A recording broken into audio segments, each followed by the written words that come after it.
And good evening, everyone. Welcome to another exciting Saturday night wine stream and another exciting episode of Drink with Rick. I haven't started drinking yet, and I'm already messing up my lines. I'm Rick, and tonight we are going to open, taste, and review a Cabernet Sauvignon that has been recommended to me many times in the past.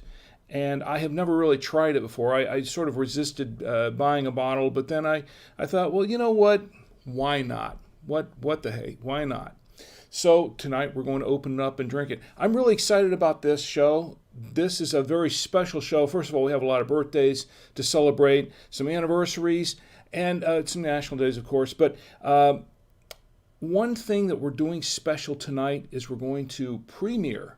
You're going to see for the first time something that I made with my friends back in 1982. This is the world premiere of a film, a short film that has never been seen before on the internet. In fact, most of my family and friends have never seen this film. My friends and I who made it together, we've seen it. We've shown it to a few people in the past, but it has been pretty much locked away in my little vault here of film for 38 years, and we're going to open this up tonight, the vault, and I'm going to show it to you. I'm going to present it to you, and I hope you'll stick around for that because I think you'll really enjoy this film. It's a lot of fun. And let's see what else we got here. Oh yes, we're also giving away a copy of Crushing Debt. We're giving away this book right here by Sean Yesner, Crushing Debt. As you know, I've been promoting this little contest, or a little giveaway, I guess. Not really a contest, it's a giveaway. So participate in the chat, and those of you who have sent me emails about it, we're going to give one away tonight, hopefully. Hopefully we'll get a lot of activity in the chat, and so we'll have plenty of competition, and I'll just make a decision randomly, and one person will win a copy of that book by Sean Yesner. Okay, so if you're joining me for the first time, this is Drink with Rick. This is a stream of consciousness kind of show. We do have some things on the agenda, but for the most part, it's a stream of consciousness show. This is a show about you and me, a little bit about the wine, but mostly about us, getting together, just sitting back, having a good time. You don't have to be drinking wine. You don't have to be drinking beer. You don't have to be drinking, drink whatever you want to drink, or don't drink anything at all if you don't want to. Although I would recommend staying hydrated because we usually go an hour and a half or better on this show, so you may want to get something to drink, even if it's water. Now, we're here to just have a great time and chit-chat and talk. So tell me how you're doing. And tell me how your week went. We are also going to show this film once again, as I mentioned before, and that is probably the only time where I'm not going to be talking because this film is a sound film. It does have sound film on it. You can join us on Facebook. The Facebook page is Drink with Rick. You can join me on YouTube. The YouTube channel is Drink with Rick. Twitch is open, and it is Drink with Rick 1. Drink with Rick, the number 1. We're also on Periscope and Twitter. My Twitter handle is @DrinkWithRick. Who knew, right? And of course, you can go to our website. Go to the website at drinkwithrick.com. That's at drinkwithrick.com and view it there. Now, I don't have a chat going on there on the website, but I do have a comments area. If you click on the post where the live videos is posted, you can enter comments, and I'll respond in kind. Also, the podcast goes up on Mondays. We do a podcast version of this show. This is Drink with Rick. Drink with Rick podcast. You can subscribe to it. You can check it out. It's on Apple Podcasts, Google Podcasts, Spotify, TuneIn, and your favorite Android device, Stitcher Radio, iHeartRadio, Deezer, and also you can subscribe to it by email. And so every time the latest episode drops, you'll get that latest episode as soon as it's available. And this show goes up, the podcast version of Drink with Rick goes up at 10 p.m. Monday nights at 10 p.m. Eastern. So we're going to go take a look at this wine in just a moment. Before we do, let's check in the chat. Ed's in the chat. Ed is in the Facebook chat. Ed, I'm really happy to see you in the chat. And I'm sure you'll enjoy tonight's show. You actually have a part in this show tonight. You actually have you actually have a part in the film, as a matter of fact. So I'm sure you'll enjoy this. Let's check out Twitch. That Square Guy is on Twitch. That Square Guy, it's great to see you. He says, hello, Rick. Well, exciting. Looking forward to seeing that. I've had a pretty busy week, still in lockdown here, so stuck at home, but getting lots of exciting stuff done. I hope you've been well. I can't wait to see the film. Thank you, that Square Guy. I can't wait to show it to you. I think you'll have a lot of fun with it. And, that Square Guy, he does some videos. He's done some cooking videos, and he does some Lego videos here on Twitch. And I've watched some of his videos and some of his live streams, and they're quite good. They're very entertaining. Check it out if you haven't seen it, that Square Guy on Twitch. And CM Cinder is in the chat. She says, whoop. Hi, CM Cinder. Right back at you. And let's see, anything going on Twitter? Not much on Twitter. I'm pretty much, I don't know. I spend a considerable amount of time getting this stream up on Twitter too, and I don't know that it's even worth it anymore. But I'm going to do it tonight. And let's see, YouTube. Nothing going on YouTube, but it's there now. Here's the thing: YouTube and Twitch are pretty good backups. I'm a little bit concerned about Facebook tonight, especially tonight, because I'm premiering this film, and it's 6 minutes, 8 seconds long. And the last time I did a film that I showed, it was kind of jerky on Facebook. And Facebook has been a little weird ever since they switched over to their new what it is, the feed face, whatever it is, the front-facing feed. Ever since they switched their template, or their theme, so to speak, it's been really, really wonky for me and a lot of other people. I can't say that I really like it too much. That's my rant for the night. But I did notice that last weekend, I was watching the new media show with Todd Cochran and Rob Greenlee, good friends of mine, and I was having a lot of trouble watching on Facebook, which is where I usually try to watch it, and it just kept stopping and starting and stopping and starting. There was a lot of halting, and it was just cutting in and out. So I finally gave up on that and went over to YouTube, where the stream was nice and smooth, and so I watched the rest of the thing on the rest of their show on YouTube. And I was a little concerned about that because I had the wine stream last week, that evening, and I was concerned, well, I'm hoping that won't be an issue on Facebook. And things started off okay for the first couple of minutes, and then I started noticing on Facebook it was doing a stop and start and halting and stuff, and I said, oh no. I should have mentioned this last week, but for those of you, because I know it's really annoying to try to watch that, although a lot of you did stick around and brave it out, endured that. It was just on Facebook. It was just a Facebook thing.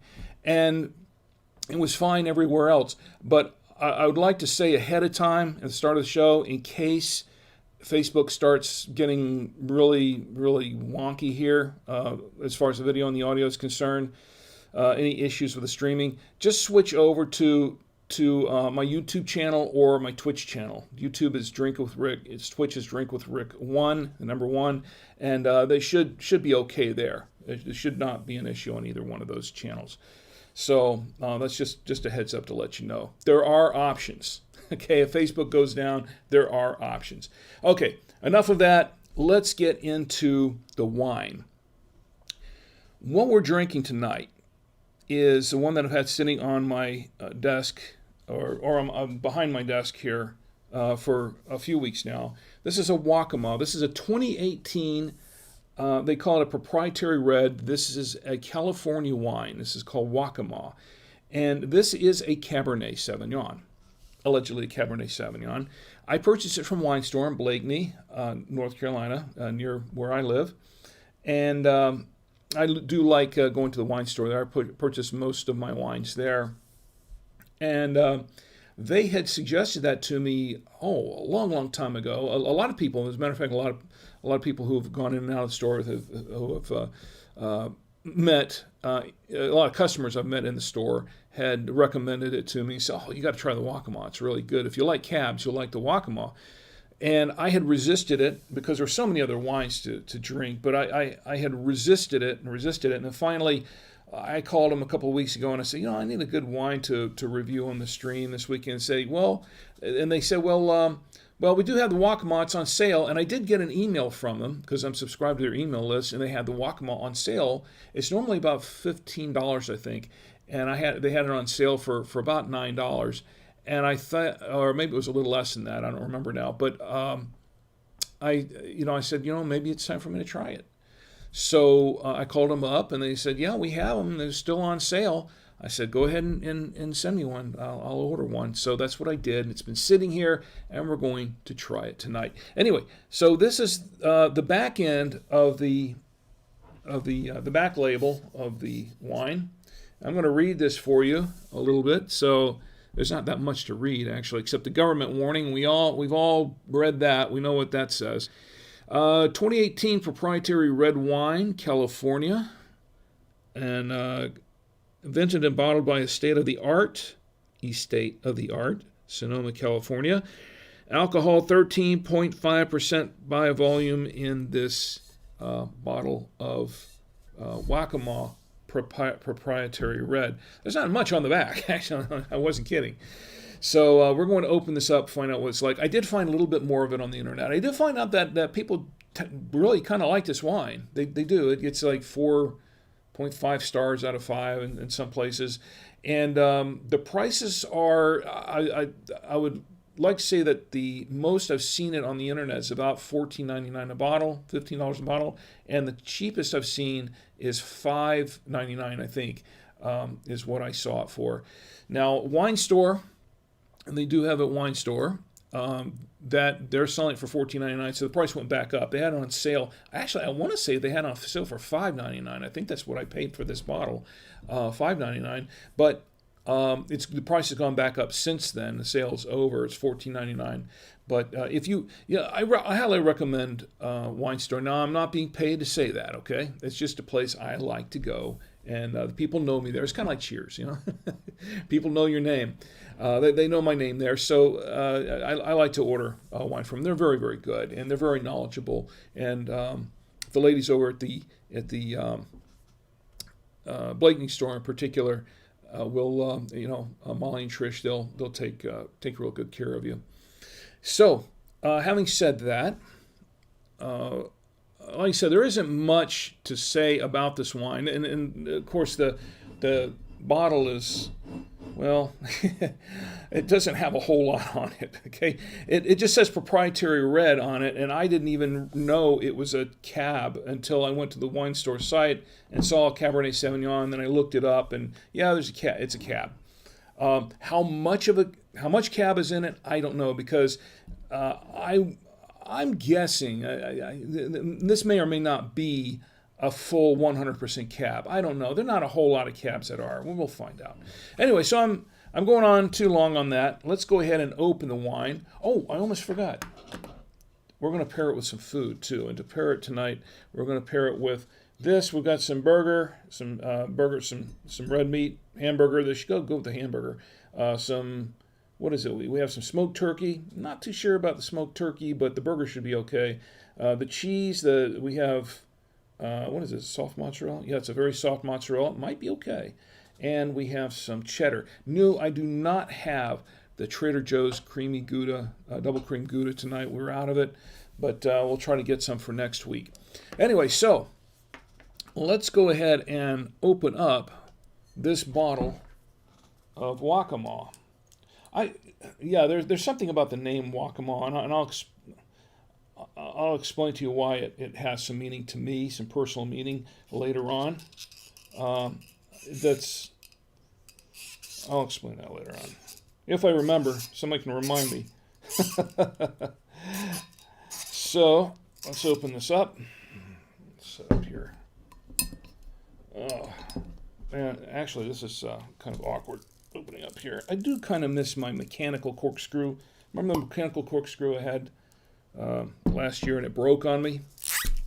And I have heard there are issues with it.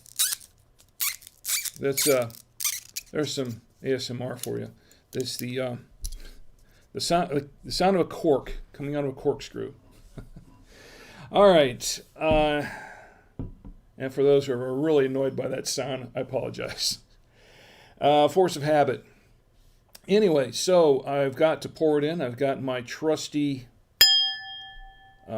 Galway genuine Irish crystal glass that was given to me by my employers by Two-Way Radios. And, of course, I have my Veneto aerator from the Veneto Wine Lover set, which is available for purchase from Amazon. And not being an Amazon affiliate at the moment, I won't make any money if you click on that link on my website. It's just there for you. Okay, just to let you know. So we're going to pour a little bit of this wine in. And we're going to give it a little bit of a swirl, and we're going to let it breathe for a minute or two. There we go. Oh, looks like it has a few legs in it. Look at that. We're going to let that sit for just a moment. Like I said, I'm looking out on the internet. There wasn't a whole lot about this wine. I will tell you what it says on the Winestore website. And I'm reading this verbatim. This is coming from the Winestore's own website. It says, put together a bunch of passionate kids, some with backgrounds selling wines for legends such as Eric Solomon and Marlene Saunier, deeply immersed in the California biz, and you can find some pretty tasty wines. That's what they did, and that's what we have here. Still doesn't tell me a whole lot, I'll be honest. The thing is, Winestore, that's one thing about their site. That's one little quibble I have about the website is that they'll put some very, very, I don't know, they'll put some prose on there of some sort, and which is cute, but it doesn't really tell me anything about the wine. So, and you know, it's okay. I mean, a lot of websites do that for their wines. But and even some wineries do that for their wines. But I really want some information, and there really isn't any on this wine, except for the fact that some people have given it some pretty good reviews. So we're gonna try it out and see what it's all about. Now this wine does seem to be fairly full-bodied, and as a matter of fact, it is. With just a little bit that I put in there, it is rather dark. Not surprising for a cab. A Merlot, I would say it would be a little darker, but for this cab, it's fairly full-bodied. Okay, no, that's fine. Let's give it a little whiff. And right off the bat, a lot of cherry. A lot of red fruit in there. Some plum. And let's say yeah, a lot of cherry in there. In fact, I can't make out too many other. Yeah, it's not real flowery or anything. It tastes a little bit oaky. I mean, smells a little bit oaky. What am I saying? I haven't tasted it yet, but I'm about to taste it now.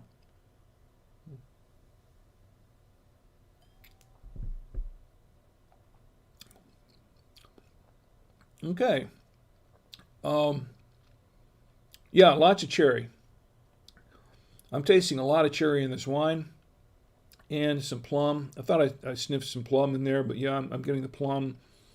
A little hint of chocolate, I think. Let me see. Just a little hint of chocolate. And there's a lot of red fruit in this wine, is what I'm tasting. Some black cherry, maybe some...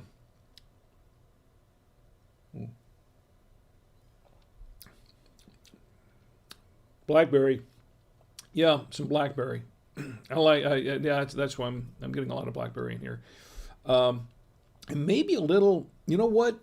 This brings back a memory. I'm going to try a little bit more of this, but I think it brings back, there's another berry in here. What is it?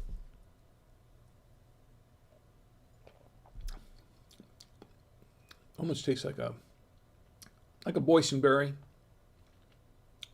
Yeah, almost like a boysenberry. Anyway, it has a not a really long finish. It does. I can feel the alcohol. I can definitely feel the alcohol. And it said the alcohol was 13.5%. I bet it's probably more like 15.5%. I can I can almost, I can feel a little bit of the alcohol as it goes down. I'm not sure about that. That's I don't know if I like it where I'm actually tasting a lot of alcohol coming back up, but it's very, very bold. This is a very bold wine, and it is fairly tannic. There's quite a few tannins in it, and it's very dry. Now, here's the interesting thing. When I took the first couple of sips and I closed my mouth, it was sweet on the tongue. It was initially sweet on the tongue, but as I got some air in my mouth and as I swallowed it, it went down very, very dry. This is a very dry wine, but it has a sweet tinge to it at the very, very beginning. You know, and a little earthy, I think. Say a little bit earthy. Yeah, it's a bit earthy, but which is not bad. I mean, a lot of people like earthy, but this is a little earthier than I expected, actually. So actually, this is okay. This is not a bad wine. I at the first glance, I'm not really sure what the ruckus is all about, what the 4.5 stars is about. It's okay. I could drink it, but this is quite a bold wine, and if you like really bold flavors, and I do like some bold flavors, and I love cabs. I do love cabs. This is a pretty, at least for me, it's a pretty bold Cabernet. It really is. It's not bad. It's not bad, but I can taste a little bit of the alcohol in there. So that it's quite there's quite a bit of it. I'm a little surprised. So anyway, let's go ahead and prepare some food. Before we do that, let me get back to the chat for just a moment. And Ed's still with us. Ed, you still with us? It's great to. I'm glad you're here, by the way. A Square Guy says premium ASMR. You like that? I mean, I could do it again. I don't think some people would appreciate it, though. Usually I don't do that. Usually I set it aside and take out the cork later. But for some reason, I was just preoccupied with what I was talking about and just did it automatically. It was just force of habit for me. And that Square Guy says, haha, sometimes marketing likes to focus on the story rather than the actual product.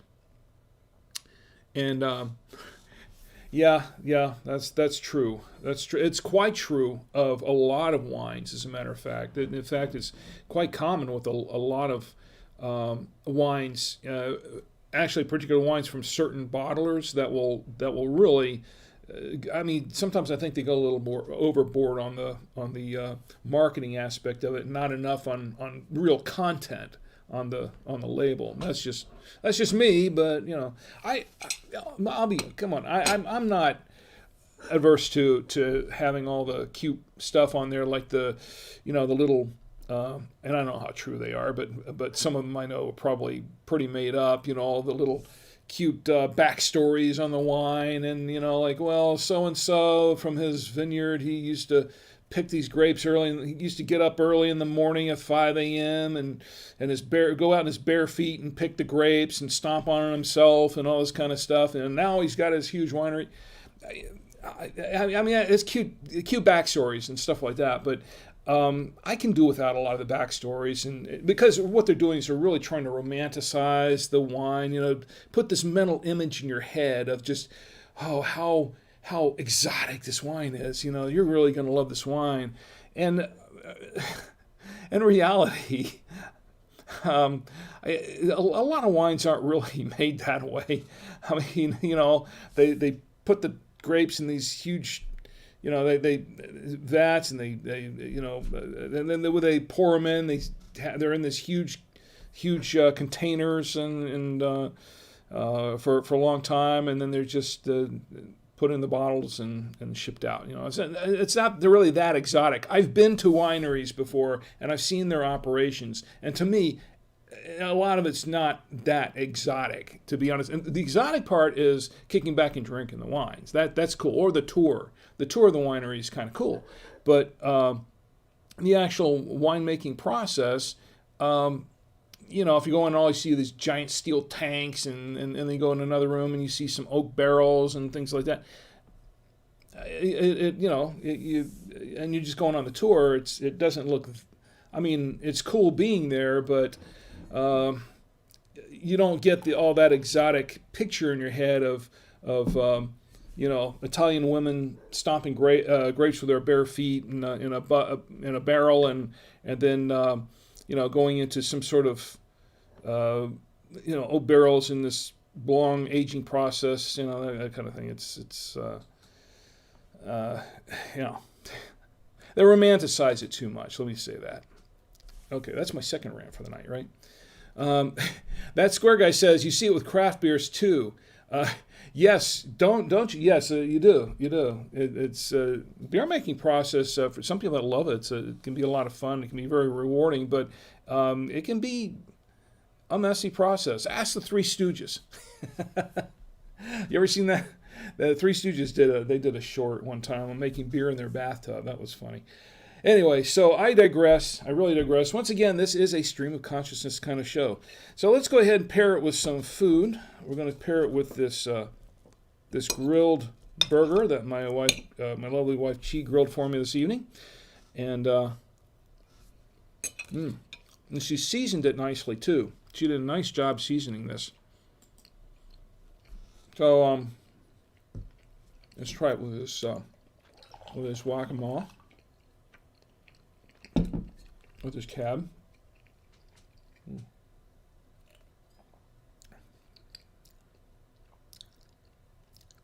It's okay. I mean, the burger is good. Let me try another piece. I'll give it a fair shot here.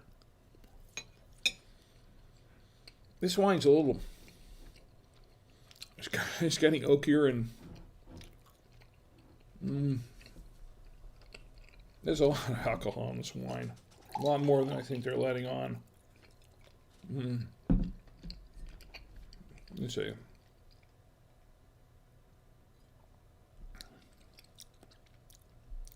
It's okay.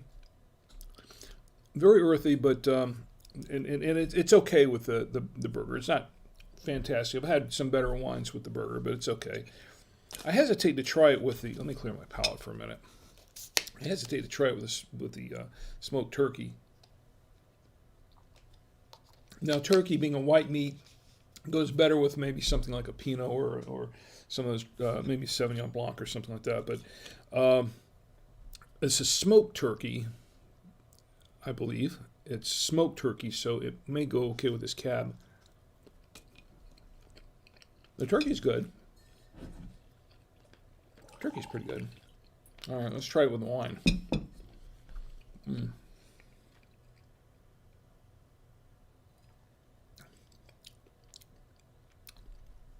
Not a great pairing. Not a great pairing. I can't say that I recommend that with the smoked turkey. I'm going to clear my palate again, and I'll tell you I'm going to have a little more water anyway, because this wine, the more I sip this wine, the more I taste the alcohol in it. It says 13.5% alcohol by volume. I don't believe it. It tastes, the alcohol content, it tastes like the content's a lot higher than that. And I would gather that as a red wine in particular, I would say that if you're not careful, if you are prone to the red wine headaches that I've talked about before, this is probably a wine that'll give you one. So I'm just guessing, but I think it is. All right, we're trying this with the mozzarella. This is a soft mozzarella. I'm going to pour a little bit more because I like to see the glass full. Although in this case, I don't know how full I should have it.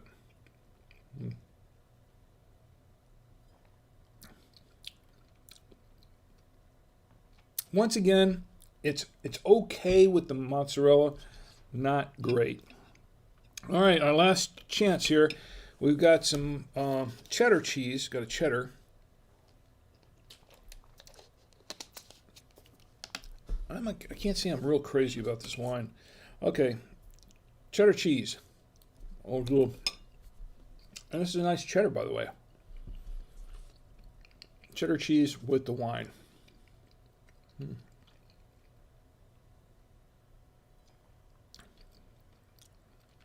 Okay, better. The cheddar helps. It's actually not a bad pairing with the cheddar. So I would say it's better with the cheddar. Not so great with the other items on this plate. Let me have a little more that cheddar, whether it actually kind of helps cut, helps the wine a little bit. Actually, I think that the cheddar improves the wine, not the other way around this time. It's, I'll drink it, but this is a very bold wine, and for a cab, this is, I'm a little bit surprised. Maybe this is just a little on the young side. I don't know, but it doesn't. It tastes like it's ready to drink. It's just very, very, very tannic, very bold, and I like tannins. I like tannins in my wine, but this is very bold. And there's a lot of alcohol in it. I can definitely taste the alcohol. All right, well, let's get back to the chat before I've had too much of this alcohol to read it. And Ed says, still here. I've got popcorn for the movie. All right, great, Ed. I know you're excited. I'm excited to show it to you. I really am. I'm excited to show it to everybody. We're going to get there in a few minutes. I'm waiting for the chat rooms to fill up a little bit before we actually go there, and that usually happens in about the 10:45 mark. So we'll do that because I want to show it when there's many people there who can see it as possible. Square Guy says, believe it or not, you see the story approach a lot on games marketing too. Press often focuses on the person behind an indie game, how they made the game in their bedroom in between shifts at their 3 retail jobs. People eat that kind of thing up. And they do, yeah, they do. A lot of them do. I think it's meant to get people invested in the story and make them feel connected to the product. That's a good point, and that's quite true. I agree with you on that. I think it's quite true. I think the romanticization of, to have a backstory or to have a history on the wine, or to have, it actually helps a lot of people connect to the wine and sort of visualize the. It gives the wine more appeal overall. But now some of those stories, and like I was saying before, some of the stories are somewhat genuine. Some of them are embellished quite a bit, and some of them are just totally made up. So, you just never really know for sure unless you've gone to the winery or unless you've been to their website and checked out the vintner and you really know the history of the wine. There are a lot of great wines, like a lot of the French wines. A lot of the Italian wines, a lot of wines from the genuine ones from other countries, Australia and New Zealand and South Africa. A lot of them are, they really have rich histories with their vineyards, and a lot of those stories are really true. There's a lot of rich history there. But then there are some other wines that come from vintners. Well, I wouldn't say vintners. They're I call them bottlers sometimes, because basically what they do is they buy the wines that someone else has made, and they'll buy all these wines, and sometimes they'll make their own blends out of these different wines, and then they'll bottle them that way, or sometimes they'll just bottle them, straight without any blends in them. Usually they'll blend a few wines and find a blend that seems to work, and then they bottle them up and put a label on them and then write their little history on it. And to be honest, that's why, there are a lot of little secrets about the wine industry that some of you'd be amazed, you'd be shocked to hear about. Right now, China is really trying to I should say kind of really overturn the market for French wines, so to speak. That's and a lot of French wineries are rather up in arms about that, and there's some counterfeiting going on out there. Believe it or not, there are actually some counterfeit wines going on. They counterfeit everything these days, don't they? But there are some counterfeit wines out there, and you have to be very careful. You have to do some due diligence in that. And not making this up, folks. There are counterfeit wines out there. So you do have to be careful.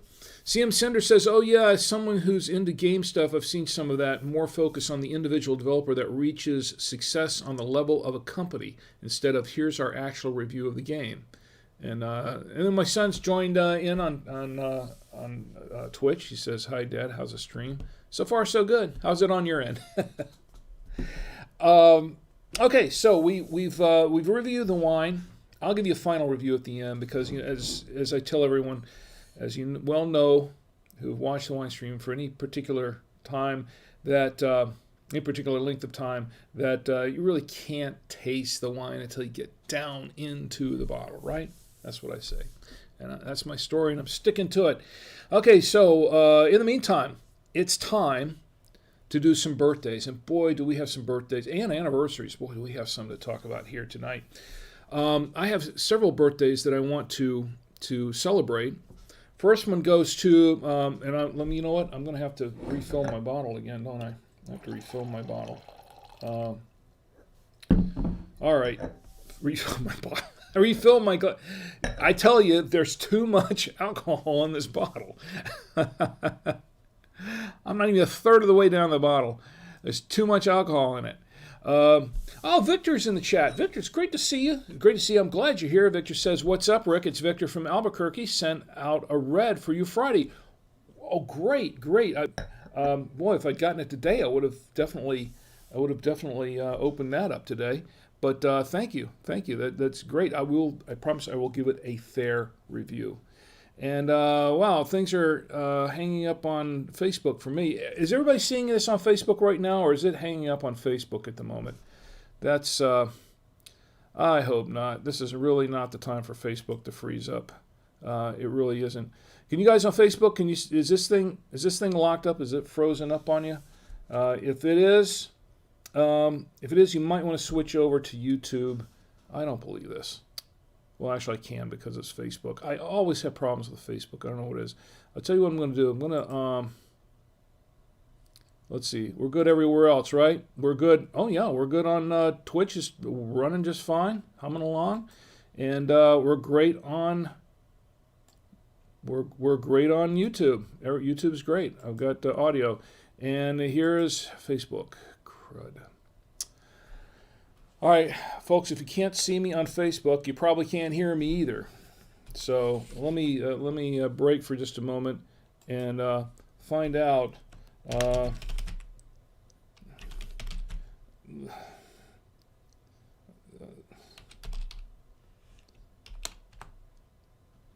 Let's try it. Find out.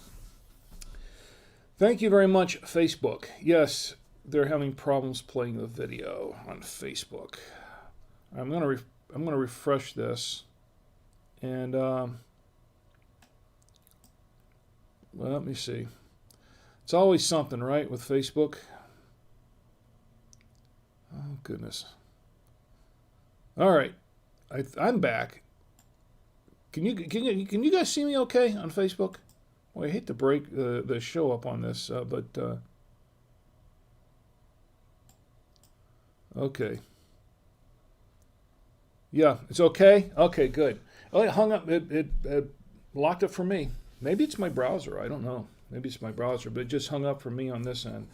So I don't trust Facebook anymore for video after last week.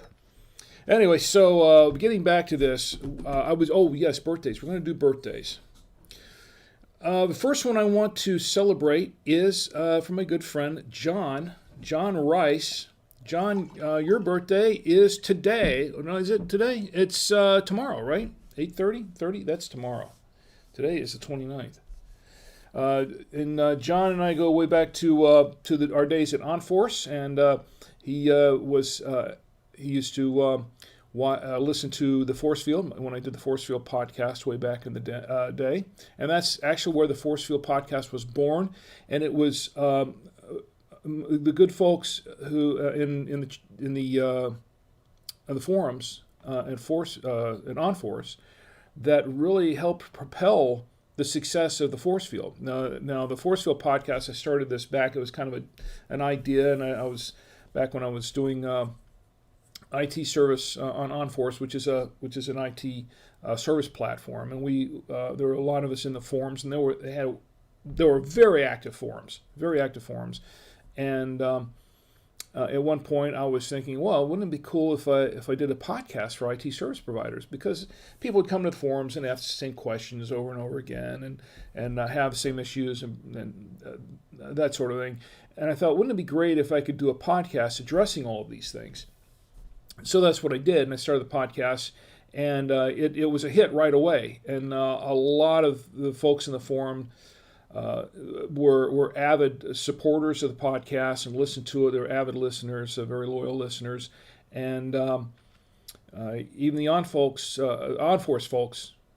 I told you, there's a lot of wine in this alcohol.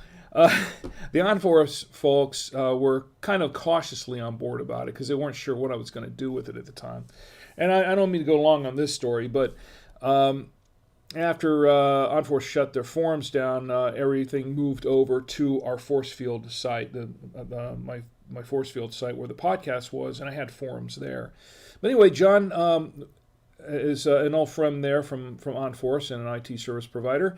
And your birthday is Sunday, tomorrow. Anyway, happy birthday, John. Here's to you. Happy birthday. Oh, and I almost forgot. Let me do this right. I have to do this right? Yes. John, here's to you. Fireworks and all, happy birthday. Toast to you. And let's see. Oh, yes, another good friend of mine. Frosty Dever, your birthday is Tuesday, this coming Tuesday, right? On the 2nd, September 2nd, 2020. And let's see, what is it, 31st? What's the 31st? The 31st is Monday, right? Okay, so Monday, Tuesday, Wednesday. You're on Wednesday. 9-2 is Wednesday. I apologize for that. Anyway, Frosty's an old friend of mine. We all went to church together back when I was a kid. Known him since I was a little kid. Really, really nice guy. His family's really great people. And Frosty, I still owe you a T-shirt and a pair of these. The Drink with Rick, official Drink with Rick coasters. I have these. Frosty won one of my the drawings that we did over the holidays this past year for a T-shirt and the coasters and a pin. And a pin here too as well. Drink with Rick pen. And I've had them sitting in a box over here ever since then, and I've been waiting to get your shipping address so I can ship it out to you. But I haven't received it yet. Anyway, it's still here. So if you still want this, I want to send it out to you. So if you're watching now or listening later, Frosty, please just email me your shipping address, a shipping address that I can send it to. And I promise I don't do anything else with those except just ship the stuff out with it. I don't keep your addresses and that sort of thing. Anyway, if you need to, you can ship it. You can email me at rick@savoyamedia.com. It's rick at SAVOIAMEDIA.com. And I'll get that out to you as soon as possible, okay? So anyway, Frosty, your birthday's coming up on the 2nd, right? September 2nd. Anyway, happy birthday to my old friend Frosty. And I hope you're doing very, very well. This is to you, Frosty. Happy birthday. Oh, wait a minute. Fireworks. Got to have fireworks. Happy birthday, Frosty. Okay. Now, I have a couple of other birthdays that I want to toast, and the reason I'm holding them for last thing is because they're kind of related to this film that I'm going to show tonight. Let's go to the anniversaries first, and I want to give an anniversary shout out to my good friend Tim. Tim and his wife Kelly. Tim and Kelly Register. They've been married for 31 years, and their anniversary was the 24th. That was Monday, wasn't it? Yes, Monday the 24th. Anyway, happy anniversary to Tim and Kelly, 31 years. Tim's another friend of mine who I went to church with years and years ago. Knew his family. Our families were friends, and knew his dad and his brothers. Anyway, Tim, here's to you. happy anniversary. You and Kelly, 31 years. That's amazing. That's amazing, and I'm really, really happy for the two of you. May you have many, many more. Happy anniversary. And I also want to give an anniversary shout out to my friend Ravi. Ravi and his wife Veena. Ravi and Veena, Ravi Jagopal and his wife Veena, they're celebrating their anniversary. Actually, they celebrated it Friday. That was yesterday. So, and I'm not sure how many years they were married. But anyway, here's to Ravi and to Veena. Happy anniversary, and may you have many, many, many more. That's to Ravi and Veena. Okay, so we had a couple other birthdays. I've got to fill the glass up for this too. A couple other birthdays. One to my good friend Eric Solomon. Now, I didn't mention Eric Solomon. I mentioned Eric Solomon Wines, and that's kind of coincidence because Eric Solomon Wines, that is actual a winery. It's an actual winery, Eric Solomon Wines. But this is not the same Eric Solomon. This Eric Solomon does not own a winery. He's a very good friend of mine. We've been friends since childhood and went to school together, went to high school together, and we were filmmakers together. We made films together. That's why I was mentioning the relation to this film that I'm showing tonight. He wasn't directly involved in this particular one, but he's been involved in a lot of our other films. And my good friend Eric, I last saw Eric. I think we were up at where were we? We were there for. I'm trying to remember what it was we were there for, but it was a couple of years ago I think that I last saw him, and Dragon Con. We went to Dragon Con in Atlanta. I think it was the last time I saw him there. So anyway, Eric, here's to you, my good friend Eric Solomon. Happy birthday! Your birthday, I believe, is tomorrow. Oh no, it's Monday, right? It's Monday. Happy birthday to Eric. Happy birthday. And there's one more birthday that I want to toast, and this is for my good friend Peter. Pete Gibiser. My good friend Peter Gibiser. Pete and I, also with Eric. Pete and I are very old friends. We go way, way back. We're almost like a brotherhood. Pete and Eric and Jim Chamberlain and myself and a couple of other friends, Doug Torta, who sadly passed away about a year, almost 2 years ago now, and myself, we went to school together, and we hung out together quite a bit, and went to high school together, and we started our own film club in high school. And I've told this story before. We started a film club in high school, and we made a lot of films together in high school. And then after high school, some of us went on to college, and I think Pete went on to military for a while, and we'd get back together after that and make films. we were still making films even after high school, and we made a few. And this is one of the films that you'll see tonight. The Analyst is one of the films that my friend and I, Pete, made. As a matter of fact, he and I both have starring roles in this film.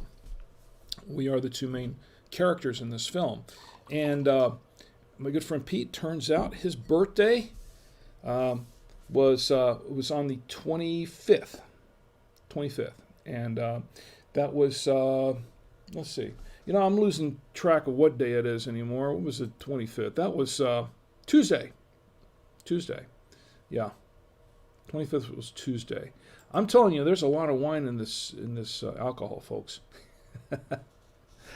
Anyway, so his birthday was this past Tuesday, and they actually had a private showing for The Analyst that they saw, and they were really, really happy. It had been 38 years since they'd seen it.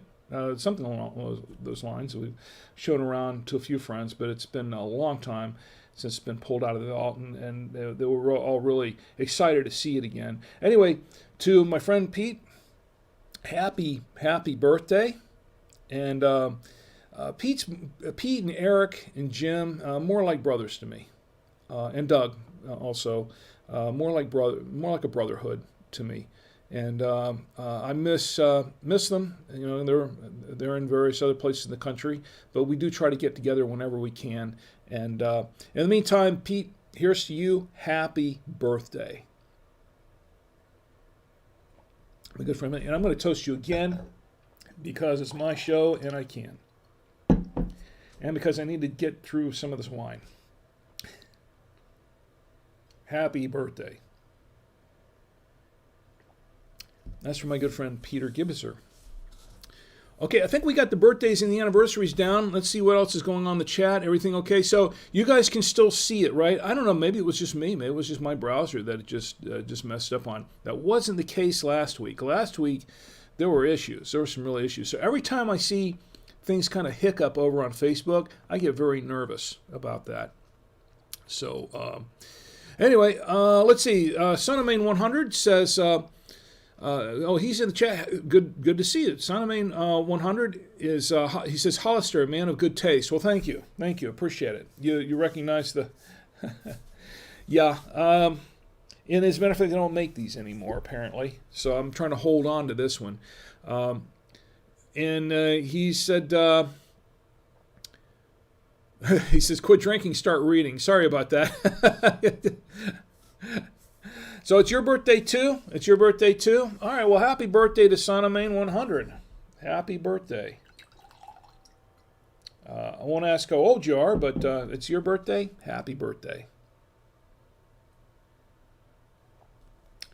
Okay, so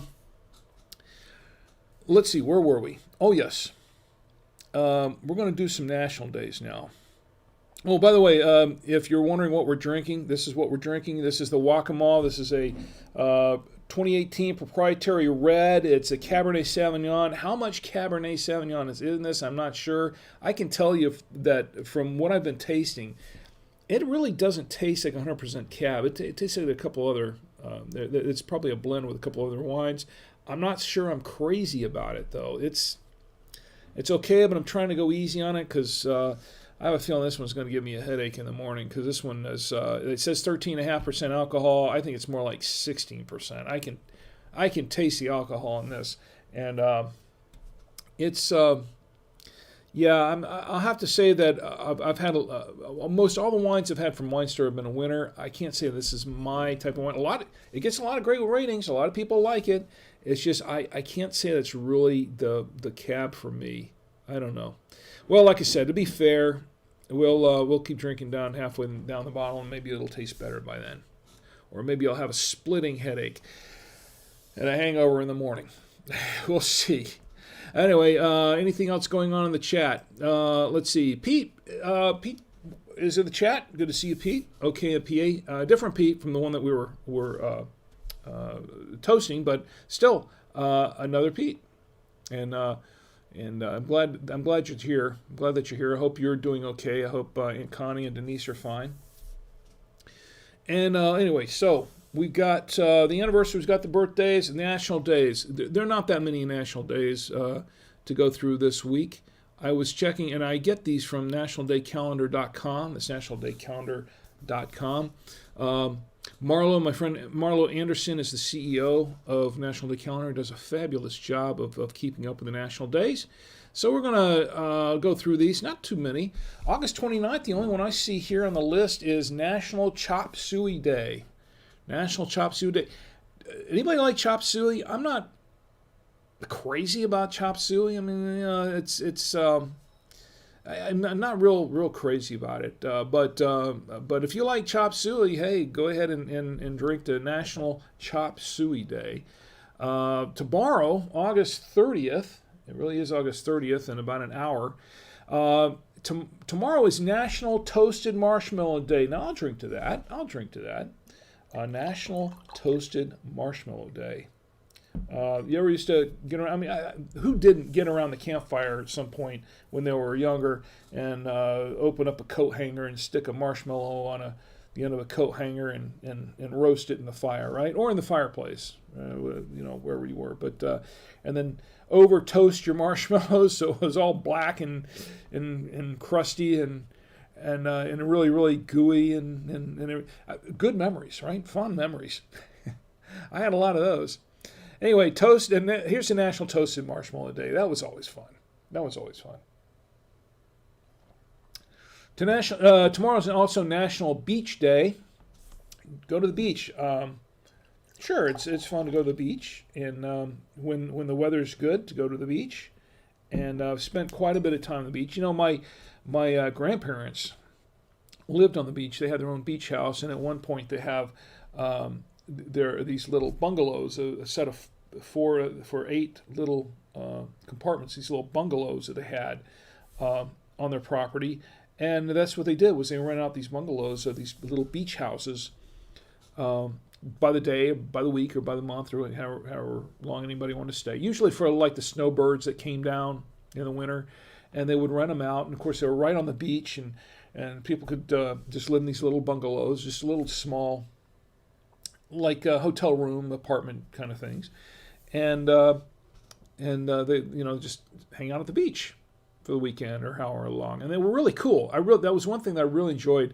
Because every time we'd go there to visit them when I was a kid, we'd stay. And because at one point there were like 8 of us in the family, and well, they couldn't all fit in my grandparents' house because it was a small house, pretty much just enough of a size, just big enough pretty much for them, and a beautiful home, classic Florida style, stucco on the outside and kind of seashells and all that kind of stuff, Florida home back in the day, and.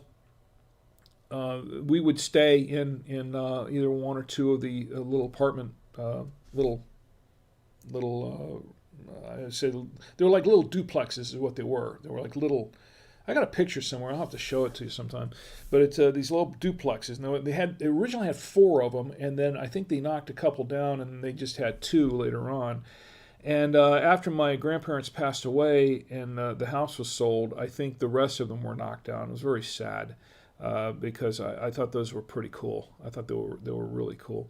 Anyway, National Beach Day. I spent a lot of time at the beach, especially in the first 2 years of my life. I spent a lot of time at the beach because I practically lived with my grandparents at the time.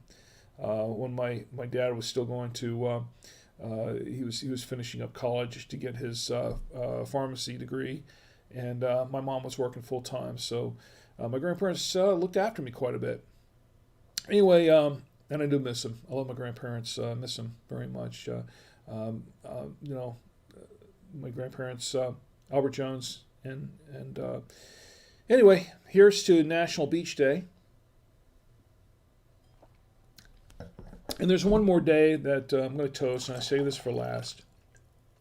This is for National Grief Awareness Day. National Grief Awareness Day is it's a day commemorating the endurance, what people have to endure going through a period of grief, generally over the loss of a loved one. And I've been through that, and it takes time. There's some healing time involved, and to be aware of that time it takes for people to kind of have to cope with grief, and to be more sensitive to people who are suffering, who are grieving. And National Grief Awareness Day. Here's a National Grief Awareness Day. There is, and the reason I'm bringing this up last is because there is one more person I'd like to toast. I just got the news today. That one of my aunts, my Aunt Ann, she passed away. And I guess it was this weekend. I'm not sure exactly the date and time. Pete, you might know when she passed. But she passed away, and she had been, I think she had been not doing well for a while. But she was up there in age. She was up there in age. She was the youngest sibling in my dad's family, I believe, except my dad. I'm not sure if she was younger than my dad or my dad was younger than her, but my dad was the youngest of the male children, and she was the youngest of the daughters. And so she passed away. And anyway, here's to Aunt Ann. May she rest in peace.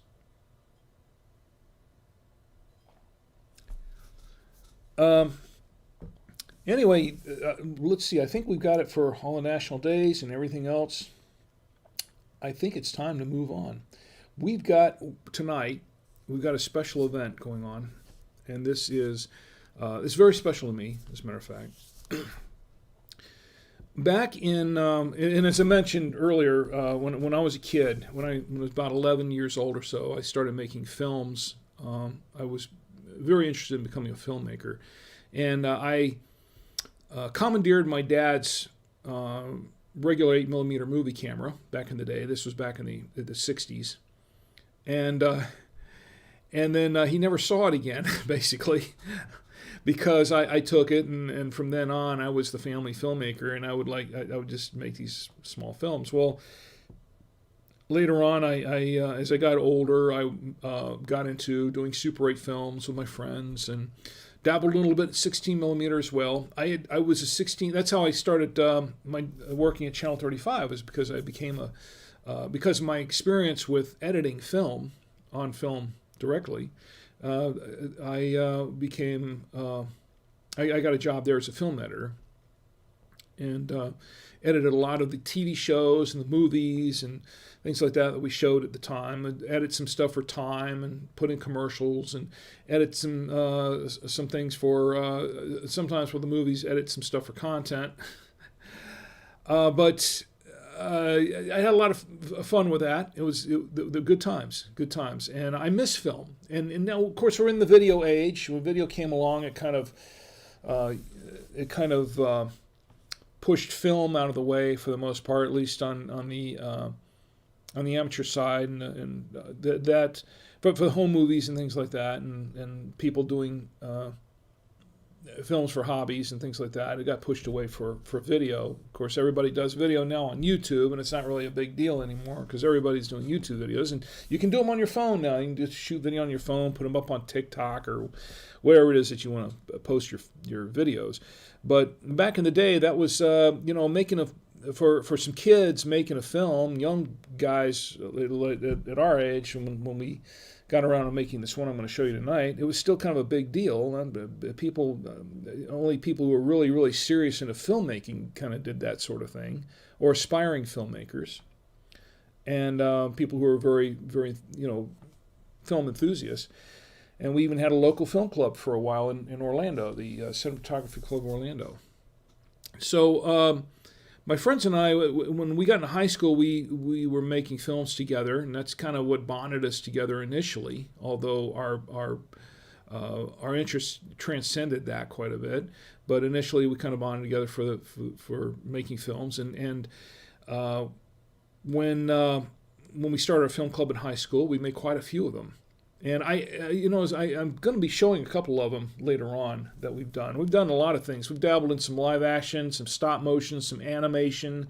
A lot of different animated films we did. We did a lot of different things. But we just experimented, pretty much. We made my friend Eric, he and Pete even made a horror film together, which really wasn't, it was more, it was funnier than, it was more, yeah, everything we ever touched actually wound up being a comedy. So one of these days I'm going to try and see if I can get that transferred as well. But the one we're going to watch tonight, back when we got out of high school, we got together and we make a few more films together after that. And one we're going to watch tonight is one that we came up with kind of on the fly. And we said, oh, this would be fun to make. And then we went out and shot it in a day. This one's called The Analyst. And it's a short film, 6 minutes and 8 seconds long, to be precise. And this film, starring my good friend Pete Gibbiser, and yes, I'm in it myself. We were in the film, and my good friend Ed did the music for the film. So I know, Ed, you're excited to see this film again. I'm not going to give a pretty big lead into it because this film is sound. It's sound Super 8 film, so I'm going to have to be quiet. I'm not going to be doing anything in the chat or anything for the next 6 minutes or so because this is going to be a sound film, and you really kind of have pay attention to sort of get the gist of the film. But I'm not going to do a big lead in because that would give away the film. So anyway, this is the film that we made. It was shot on Super 8 originally, and I'm going to show it to you now. This is the film called The Analyst.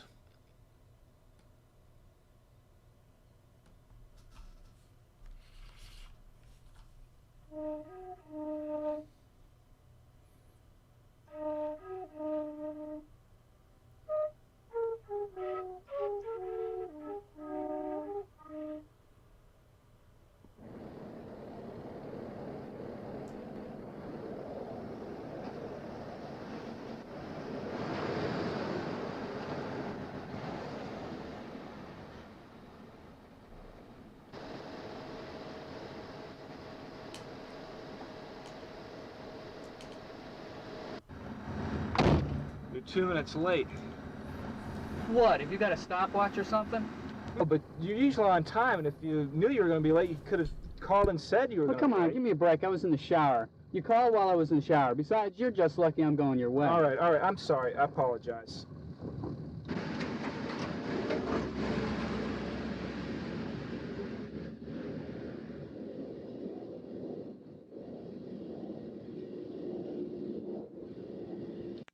Well, I was just going over to Bob's.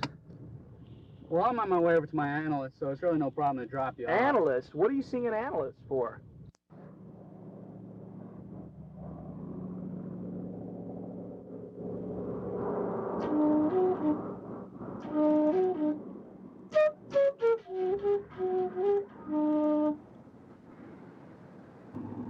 Oh, it's nothing, really. It's nothing. You shouldn't be seeing an analyst. Well, I got some problems. What kind of problems? I got personal problems. You know, everybody's got problems. Yeah, but everybody with problems doesn't go to see an analyst. Look, how long have we known each other? Well, I don't know. It's been a while. All right, well, look, how long have you been seeing this analyst? I guess it's been going on about 4 or 5 years now. 4 or 5 years, and you can go spill your guts out to someone you hardly even know and not even come to your best friend? Well, this is different. Besides, he's a professional. Well, what is it he can do that I can't? If I tell you, you think I'm some kind of weirdo or something. I won't think you're weird. Come on, try me. I don't know. I've come to you with my problems before. It can't be any weirder than anything I've ever done. No, I don't think I can tell you. Okay, I'm sorry. I'm sorry I even brought it up.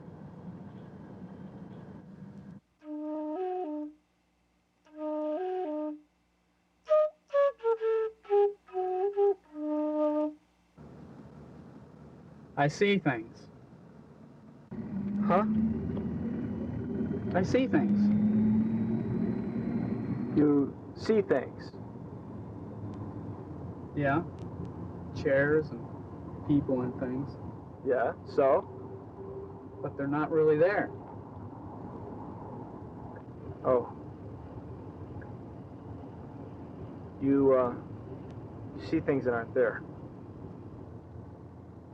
I knew it. You think I'm a weirdo. No. I don't think you're weird. It's just kind of Strange. strange. Same thing. I knew this wasn't a good idea. Look, I know it's a little out of the ordinary, but I'm sure there must be something we can do to solve this problem. Look, how long have you had this problem? About 5 years, I guess. And you've been seeing this analyst for all this time. What's he done for you? He's done a lot for me. Oh, like what? Well, we've talked about a lot of things. Talked? What good has that done? You still have the problem. Yeah, this is true. It seems to me you're wasting your money and this guy can't help you. Yeah, but he's a professional, and he should know what's best for me. Professional, all you do is talk and accomplish nothing. We could probably do the same thing ourselves and, work it out. Really think so? Of course I do. You know, you may be right. Of course I'm right. Hey, where's his office anyway? Just down over here. Okay, just pull in here and just go in there and tell me you don't need him anymore. Just tell him off. I'm gonna do that.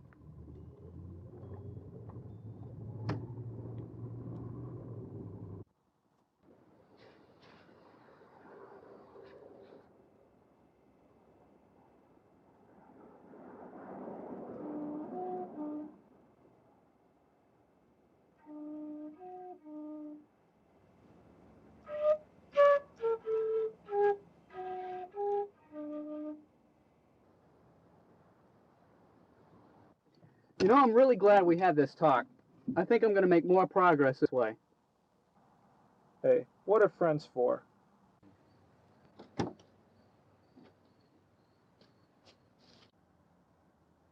This should just take me a couple of minutes.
Okay, that was The Analyst. I had my mic off. That was The Analyst. That was a film he made back in 1982. Curious to what you think about that. I know that it's funny because we always got a reaction. It was kind of a simple concept, but we got a huge reaction every time we showed it to people. They just never were expecting it, the ending. I told my kids about this. I even told my kids about this film before for many years, but they'd actually never seen it. So when I finally got it transferred and had the restoration done, I showed it to them, and they still reacted to it. Even though they knew the plot, they still reacted to it when the final shot came up. And my buddies, that they'd all seen the film, they knew what it was about, and I gave them private showing to them, and they said, I still reacted after all these years. And actually, I think Pete said that. Said after all these years seeing the film, I still reacted when I saw that shot. And I said, it's funny, but the film holds up pretty well in that respect. So if you have any questions for me about the film, want to know anything more in depth about how it was made and what we did, yeah, sure, I'll be happy to answer any questions about the film. Anyway, that is The Analyst. That Square Guy says, and this predates A Beautiful Mind or Fight Club. Yes. That Square Guy says, that was awesome, Rick. Thank you. I really appreciate that. Sim Cinder says, you already showed me this, but it's still funny the second time. And that Square Guy says, it was so good and awesome to see you at that age. I had hair back then. That was me with hair. And I started losing it not too long after that happened, but it was, that was me. That was me at the time. So... if you're wondering, you're talking about Super 8. Well, and especially for those who were not around in that era, have only known video. This is actually, you're actually looking. What I'm holding up in my hand is the actual film. This is actually a print of the film. We actually made one print of the film, but this is the actual film of The Analyst. And it's about 6 minutes long. Shot on Super 8, and this is the Super 8. This is how small the film is, small the gauge it is. And there's a lot of leader on this film, actually. Nicholas put a lot of leader on this film, which is cool. It's cool. I appreciate it. But and I'm unraveling the whole thing, but this is actually the film. And the soundtrack, I can't put up too close, but the soundtrack goes on the side. There's actually a soundtrack on this edge that you can see. It's magnetic soundtrack. And the other side had one also. It had a magnetic sound stripe on the other side. And that performed two purposes. One, it was to balance out the film, because if it was just a soundtrack on this side and nothing on the other side, the film would not sit flat in the gate, because there would be a little bit, this would be thicker than this side, so it wouldn't sit flat in the gate, and it wouldn't look right, and it wouldn't focus well. The second reason for it is that it was, as thin as it was, you could record on it as well because it was a magnetic stripe.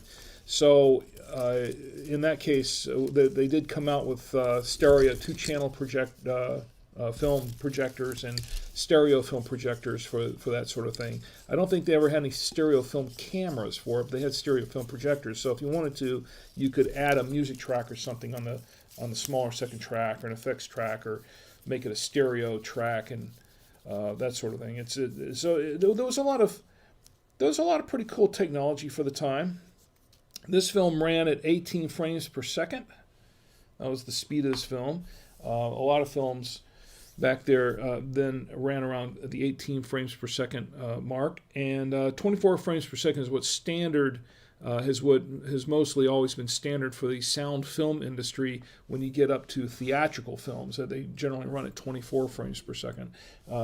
We could have shot it at 24, but for economic reasons, because when you're shooting at 24 frames per second, you're going to go through a lot more film a lot faster, and we just didn't have the budget for that, so we shot at 18 to kind of keep the cost down a little bit. Anyway, so that was the Analyst, and I hope you enjoyed it. And the Square Guy says, M. Night Shyamalan, eat your heart out. So cool that you still have the original film too. So glad I was able to tune in today. I'm glad you're able to do that as well. And I'm glad you're here, by the way. And always glad to see you when you come in. Anyway, I am glad that you got to see that. The only thing is that I thought I tagged my sisters in there come and see it, and I don't think they made it in. I know sometimes they come in late. Gina sometimes comes in towards the tail end because she's on the West Coast. But you can rewind this, okay? I'm leaving the video up here on YouTube, or on Facebook and YouTube and Twitch. So you can rewind it and go back and see the film. And I'll see if I can mark the time on Facebook there so you can go back and see it later. Anyway, I was really excited to be able to show it to you, and I was excited that it went off without a hitch. That I was concerned about. Thank you, Facebook.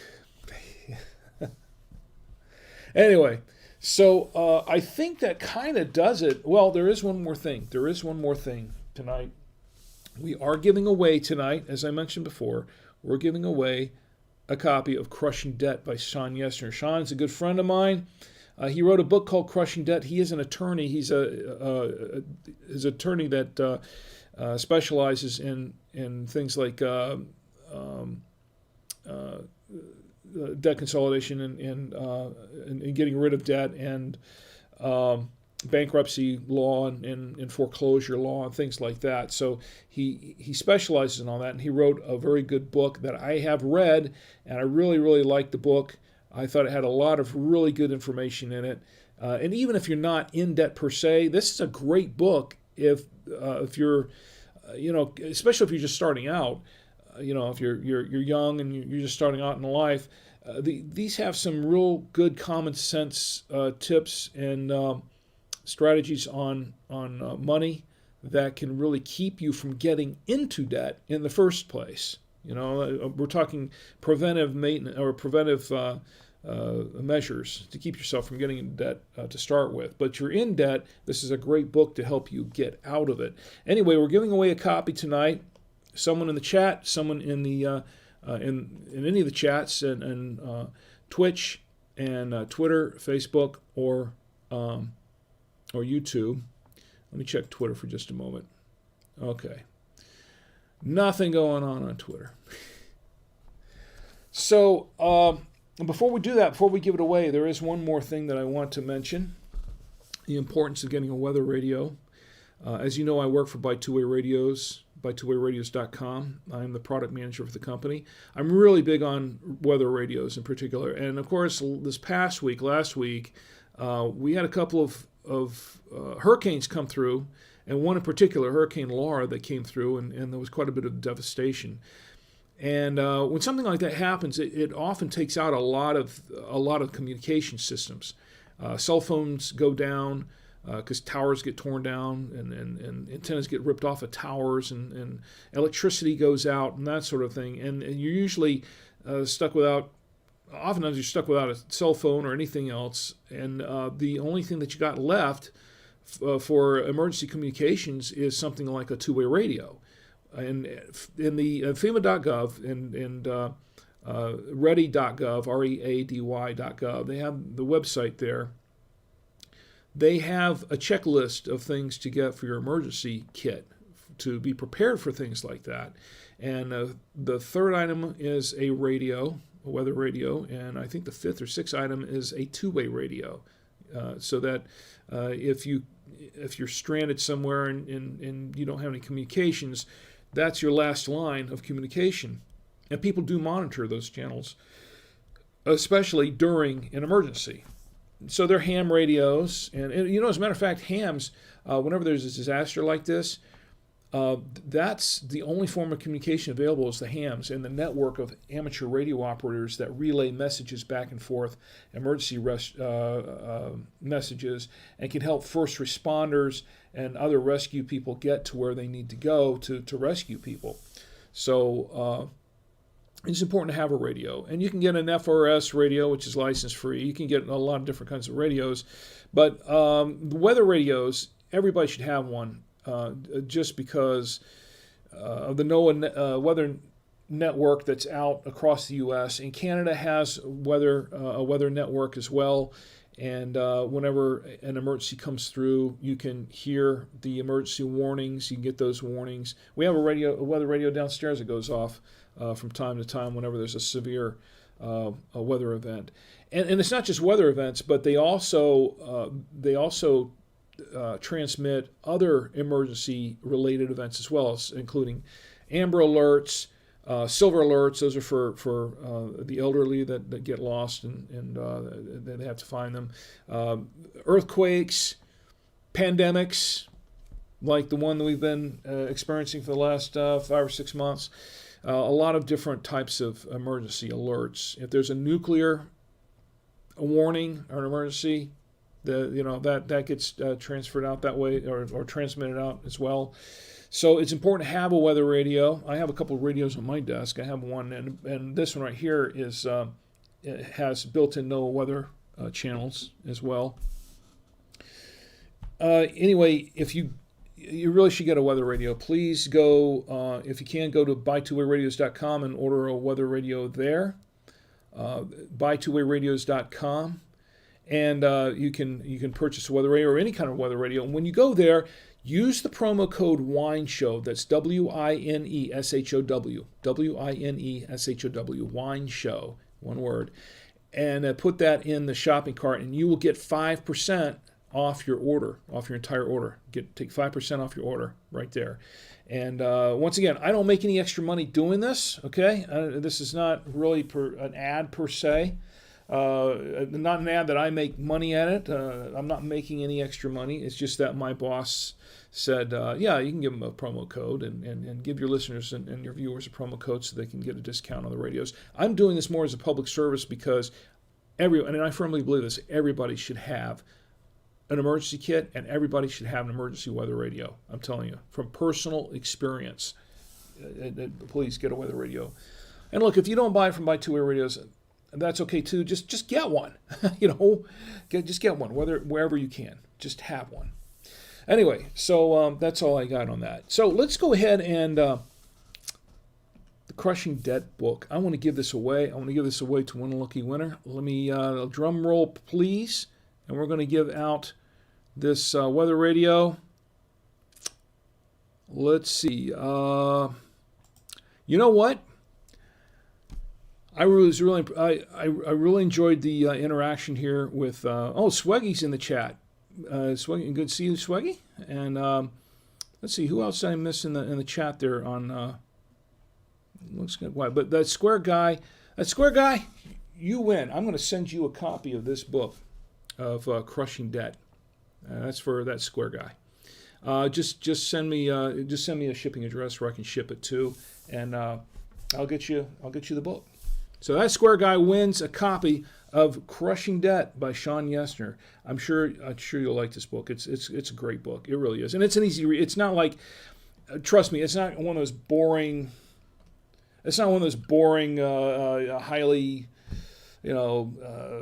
technical financial accounting kind of things. It's not anything like that at all. They're just really common sense tips and everything. Yes, Score Guy, you. Congratulations. You win. Once again, just email me, rick@savoyamedia.com. Just email me later with a shipping address where I can ship it to, and I'll get the book right out to you as soon as possible. And I want to thank everyone who has contributed, who put in entries and made a contribution to the giveaway. If you didn't win, don't worry, because I do this from time to time. If you've been watching the wine stream for any particular length of time, I love to give stuff away. I do. I love to give stuff away. And better yet, if there are sponsors out there that want to help me give some stuff away, they want to send me something that I can give away, I'd love that. We've given away T-shirts. We've given away. We gave away a couple of copies of what was it? It was Start Ugly, and we've given away. Oh, we gave away ornaments. We gave away some ornaments during the holidays last year. Some ornaments. We gave away some of these. I'm giving a lot of stuff away, and I want to continue to do that as long as I can afford it, because it basically comes out of my pocket, unless someone. Now it doesn't always. I mean, who was it? Food Lion. Food Lion gave me the ornaments to give away. That was really nice of them to do that. They did that over the holidays. That was very cool. But and a couple of other vendors have given me some stuff, T-shirts. Let's see, blueberry.com gave me some stuff to give away, and a Libsyn and all that. And so I have, some vendors have given me some things to give away. But I love to give stuff away. And if you ask my boss at work, he'll tell you, yeah, he loves to give stuff away. I enjoy doing that. Anyway, so we'll do some more of these kind of giveaways. And as a matter of fact, we probably will do one next month as well. So stick around. Hang in there. We'll do this again. Anyway, I think that kind of does it for tonight. I think we're right there at the hour and a half mark, pretty much, almost. So I just want to thank everyone who joined me tonight. I want to thank you for being here with me. It was great. And for the final review on this wine, because I'm starting to feel it, there is not enough wine in this alcohol. I'm telling you, there's not enough wine in this alcohol. But maybe that's why people like it so much. I mean, some people I like to have wines that I can really taste what's in the wine without tasting the alcohol. That's just me. I mean, you are going to taste the alcohol in wines. That's a given. But I'm talking about really, really where the alcohol kind of overpowers the wine. I don't like that too much. I like it where it's a nice, tasteful blend, and I can really enjoy the wine without having to have it too. Have the alcohol overpower the other nuances and the other flavors of the wine. That I don't care for. This kind of is on the borderline of that. It's not a bad wine, okay? It's not a bad wine. It's a cab. It's a Cabernet. This what we're drinking once again is the Waccamaw. This is the Waccamaw 2018 proprietary red. This is a Cabernet Sauvignon. Allegedly, because it doesn't say Cabernet Sauvignon on the bottle. It doesn't say that from what I said. It did say it on the Winestore's website, and I did find it in some other places where it said that. It says 13.5% alcohol by volume, but I say it's probably closer to 15.5 from what I've tasted alcohol-wise.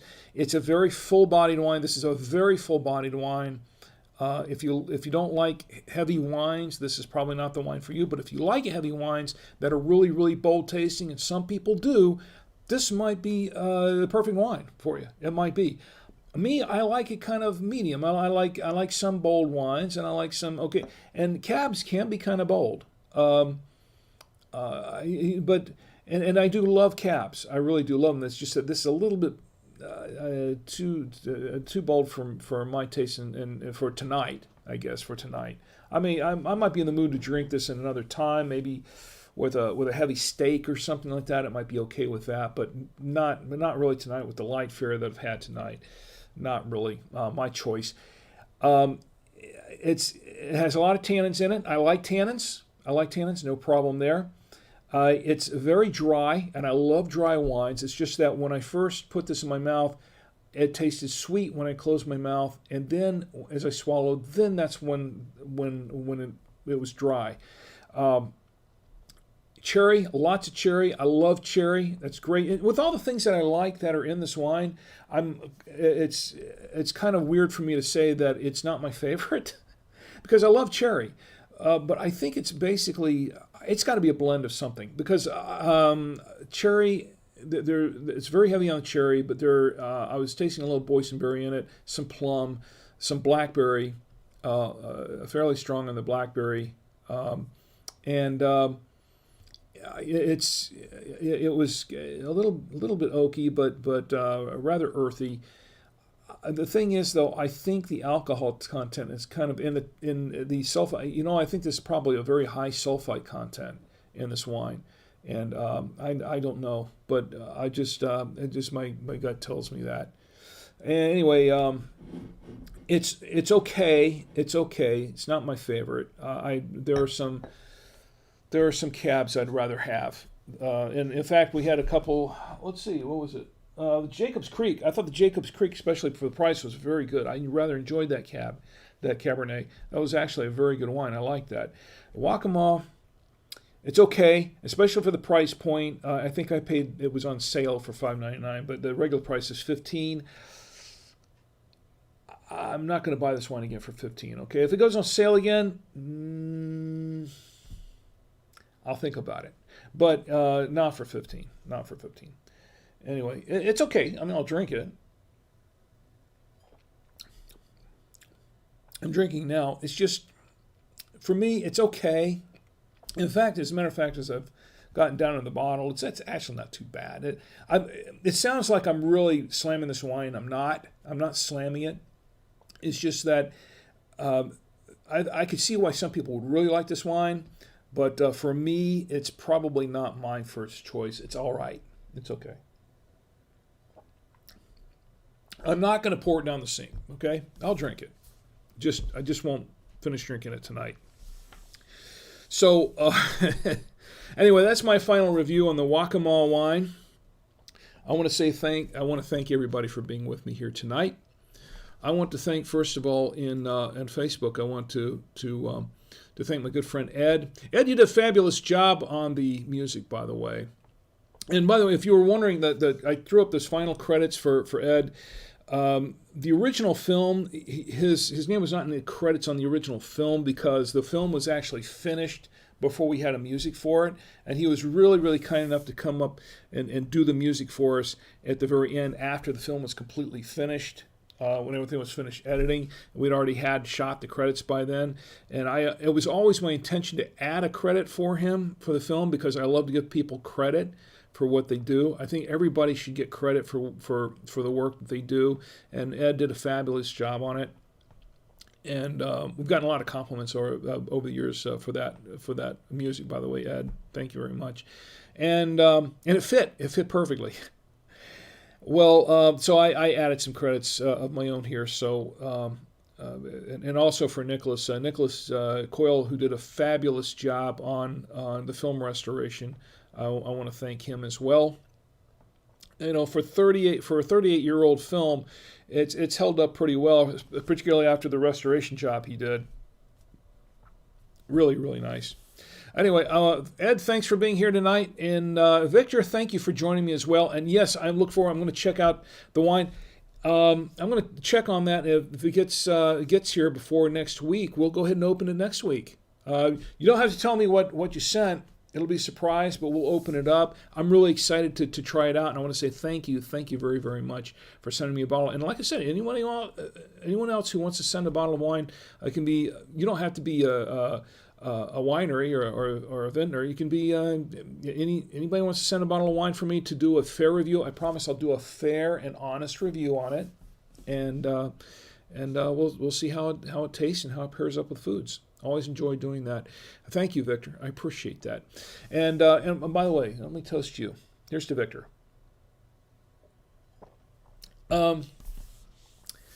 Let's see. I want to thank my lovely wife, Chi, who put together a nice little platter of food for me. Sean's in. How did I miss Sean in the chat? Sean's in the chat. My good friend Sean Yesner. Do I qualify to win the book? Sean says. No, Sean, I'm afraid not this time. But you're welcome, Sean. You're welcome. And it is a great book, and we'll be doing more of these giveaways. You know, as a matter of fact, Sean just released a second. Didn't you do a second book? You just released a second book. Feel free to put your the link there. It's okay. You do some self-promotion on your own. If you don't do the self-promotion, I'll do it for you. I'll do the promotion for you. Feel free to put your link in there to your next book in there in Facebook, so people can see it. I have been there. I signed up to get the book, but I have not had a chance to download it yet. I got interrupted a few times, so I'm going to go back there and get that. And I'm looking forward to reading it. This is my good friend Sean Yesner. Anyway.